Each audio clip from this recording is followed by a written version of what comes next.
Hello friends, business मंत्रा YouTube channel पर आपका स्वागत है। इस चैनल के माध्यम से हम नए बिजनेस आइडियाज़ देते हैं। आज हम एक ऐसे बिजनेस के बारे में जानकारी दे रहे हैं जो हज़ारों साल पुराना बिजनेस होने के बाद भी आज इसका क्रेज़ बरकरार है। हम बात कर रहे हैं परफ्यूम प्रोडक्ट के बिजनेस की। इत्र, अत्तर, खुशबू के बिजनेस आदि के नामों से जाने जाने वाला यह बिजनेस परफ्यूम बिजनेस के रूप में तेज़ी से उभर रहा है। विदेशों में इस बिजनेस की बात की जाए तो सबसे हॉट 10 बिजनेस में से एक बिजनेस है। परफ्यूम की खोज हजारों साल पहले मेसोपोटामियन सभ्यता के लोगों द्वारा की गई थी।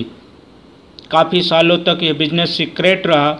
उस वक्त कुछ खास लोगों को ही इत्र तैयार करने के बारे में जानकारी थी। वह राजा महाराजाओं और अमीर लोगों को अपने द्वारा तैयार खुशबू यानी इत्र के बदले मनमाना कीमत वसूल करते थे। बाद में यह पुश्तैनी रूप में यह कारोबार चलता रहा। बढ़ते आर्थिक एवं व्यावसायिक दायरे के कारण खुशबुओं का कारोबार पूरी तरह से बदल गया है। वैज्ञानिक खोजों के कारण अब खुशबुओं के सारे सीक्रेट खुल के सामने आ गए। पहले खुशबुओं के गिने चुने ही प्रोडक्ट हुआ करते थे, अब इसके हजारों प्रोडक्ट्स बन चुके हैं। खुशबुओं पर लगातार अनुसंधान होने के कारण आए दिन नए प्रोडक्ट सामने आते रहते हैं। अनेक बड़े कंपनियों द्वारा काफ़ी अच्छे किस्म के परफ्यूम तैयार किए जाते हैं। अब तक परफ्यूम अमीरों द्वारा ही इस्तेमाल किया जाता रहा है, इसलिए इसे अमीरी की निशानी समझी जाती थी। लेकिन आज के मार्केट के बदलते परिदृश्य ने परफ्यूम बिजनेस को पूरी तरह से बदल के रख दिया है। फैशन और लोगों के बदलते शौक़ की वजह से आम लोग भी परफ्यूम का इस्तेमाल करने लगे, जिसकी वजह से परफ्यूम बिजनेस काफ़ी तेज़ी से बढ़ रहा है। परफ्यूम की रेंज भी बढ़ी है। Man, women, girls, boy, kids के लिए अलग अलग प्रकार के परफ्यूम आए हैं।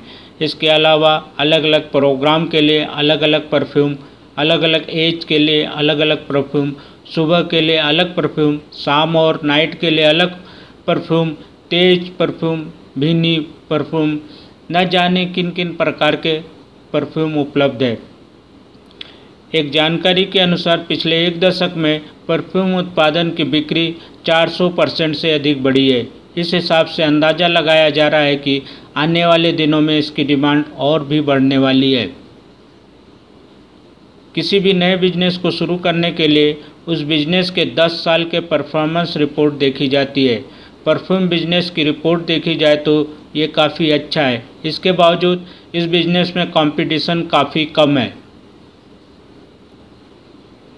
भले ही परफ्यूम बिजनेस में कंपटीशन कम हो, पर इस बिजनेस पर पुश्तैनी परफ्यूम बिजनेस करने वालों का अधिक प्रभाव है।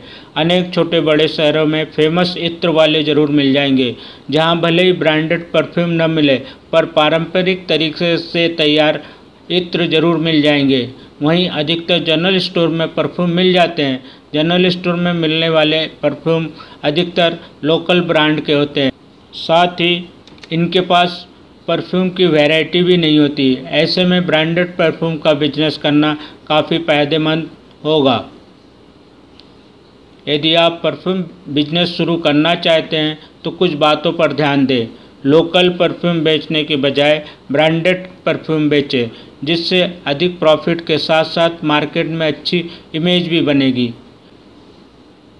परफ्यूम बिजनेस के लिए प्राइम लोकेशन पर शॉप लें। यदि मॉल में शॉप लेकर परफ्यूम बिजनेस शुरू करते हैं तो इसके जल्दी ग्रो होने के चांसेस है। शॉप को अच्छे से डेकोरेशन करवाएं। शॉप का एक यूनिक नाम रखें। हो सके तो विदेशी परफ्यूम ब्रांड से मिलते जुलते नाम रखें जो काफ़ी कैची और एट्रैक्टिव होते हैं, जो शॉप को एक अलग पहचान दिलाएगा।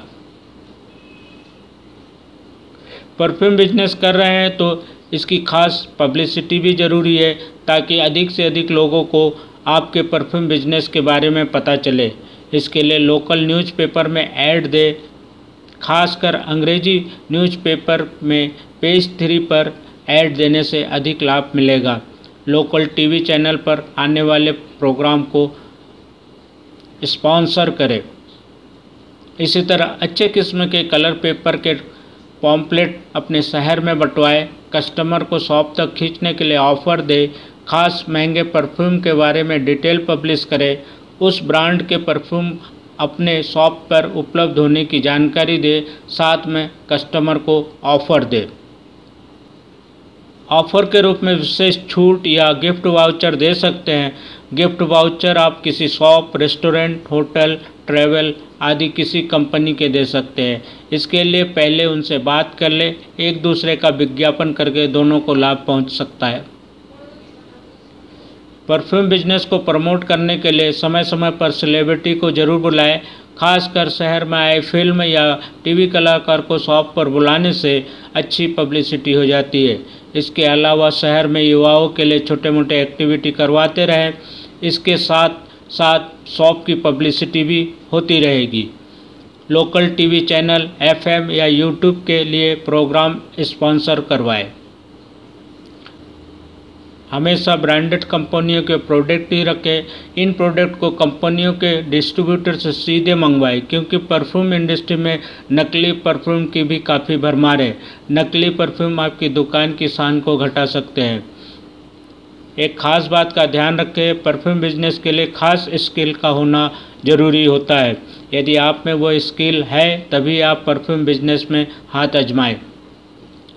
पहली बात, सेंस ऑफ स्मेल होना ज़रूरी है। स्मेल यानी खुशबू के बारे में अच्छी नॉलेज होना, ताकि आप ओरिजिनल और डुप्लीकेट परफ्यूम की पहचान कर सकें। साथ ही कस्टमर को आप ब्रांड और स्मेल के बारे में डिटेल से बता सकें। इसके साथ ही अलग अलग खुशबुओं को कंबाइन के बारे में भी नॉलेज होना ज़रूरी है। परफ्यूम में केमिकल होते हैं। दो अलग अलग प्रकृति के परफ्यूम मिलकर रिएक्शन कर सकते हैं, जिससे बॉडी को नुकसान हो सकता है। इस बारे में कस्टमर को जानकारी दे सके, जिससे वो दो ऐसे परफ्यूम का इस्तेमाल न करे जिससे कि उसे नुकसान पहुँचे। परफ्यूम के हिस्ट्री के बारे में जानकारी होना इस बिज़नेस के लिए प्लस पॉइंट है, जिससे आप परफ्यूम की हिस्ट्री से लेकर ब्रांड के सफ़र के बारे में कस्टमर को जानकारी दे सके। इसके साथ ही पुराने कस्टमर की पहचान रखना अच्छे गुणों में से एक है। परफ्यूम बिजनेस के लिए अच्छी ओरल स्किल भी ज़रूरी है, जिससे आप कस्टमर के साथ लंबे समय तक अच्छी तरह से बात कर सकें। फ्रेंड्स, आपको इस बिज़नेस के बारे में दी गई जानकारी पसंद आई होगी। इसे लाइक करें, अपने दोस्तों को शेयर करें, ताकि उन्हें भी परफ्यूम बिजनेस के बारे में जानकारी मिल सके। जो लोग इस चैनल पर नए आए हैं, यदि वे नए बिजनेस आइडियाज में रुचि रखते हैं तो बिजनेस मंत्रा चैनल को सब्सक्राइब करें। आज बस इतना ही। फिर मुलाकात होगी एक नए वीडियो में एक नए बिजनेस मंत्रा के साथ। Thanks for watching this video.